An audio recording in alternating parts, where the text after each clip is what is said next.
Bismillahirrahmanirrahim. Assalamualaikum warahmatullahi wabarakatuh. Alhamdulillah wassalatu wassalamu ala sayyidina Rasulillah wa ala alihi washabihi wa mawalah. Asyhadu an la ilaha illallah wahdahu la syarika lahu wa asyhadu anna sayyidina Muhammadan abduhu wa rasuluhu alladzi la nabiyya ba'd. Amma ba'd. Qala Allah Ta'ala fi kitabihil karim. A'udzu billahi minasyaitonir rajim. Bismillahirrahmanirrahim. Wa ma khalaqtul jinna wal insa illa liya'budun. Shadaqallahul azim wa sadaqa rasulul karim wa nahnu ala dzalika minasyahidin. Alhamdulillah, hadirin ma'asyiral mukminin rahimakumullah. Saat ini kita sedang diberikan ujian oleh Allah Subhanahu wa taala berupa virus yang bernama corona.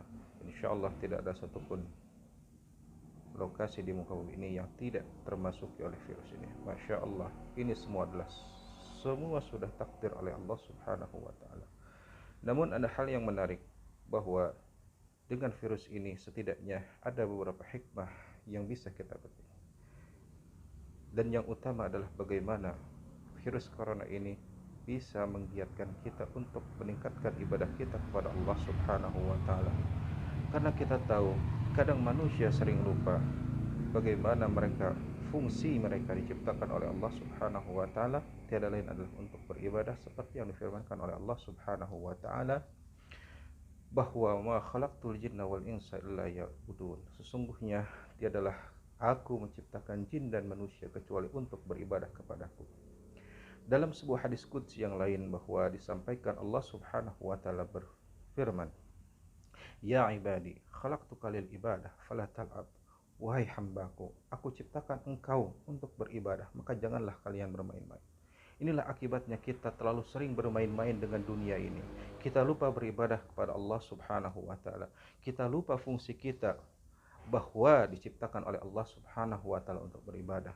Sehingga Allah memberikan ujian musibah corona ini, akhirnya kita tersadar, Masya Allah, ketika kita ingin menggiatkan diri untuk beribadah, ternyata banyak sekali masjid yang saat ini dibatasi, bahkan ditutup, tidak boleh melaksanakan sholat berjamaah. Kita sebelumnya bermain-main, kita tidak pernah mau sholat, kita tidak pernah mau ke masjid. Bahkan untuk mendengar azan pun kita selalu protes, terlalu dengan dalih speaker kebesaran dan lain sebagainya. Kita dipanggil oleh Allah Subhanahu wa taala. Pada panggilan pertama kita tidak mau mendengarkan, panggilan kedua pun yaitu iqamah, kita pun masih tetap berada di rumah. Akhirnya Allah mencoba dengan wabah ini, dengan corona ini, akhirnya kita tersadar, ya Allah, begitu pentingnya kita harus senantiasa masuk ke dalam masjid, sebagaimana yang Rasul SAW sabdakan, salatul fadh khairum minal salatul jamaah khairum minal salatul fadh bi 27 darajah. Bahwa sesungguhnya sholat berjamaah di masjid itu lebih utama dibandingkan sholat sendiri sebanyak 27 derajat. Penting bagi kita. Kita terlalu memaksakan diri untuk membangun masjid, bermegah-megahan membangun masjid, tapi kita lupa bagaimana caranya memakmurkan masjid.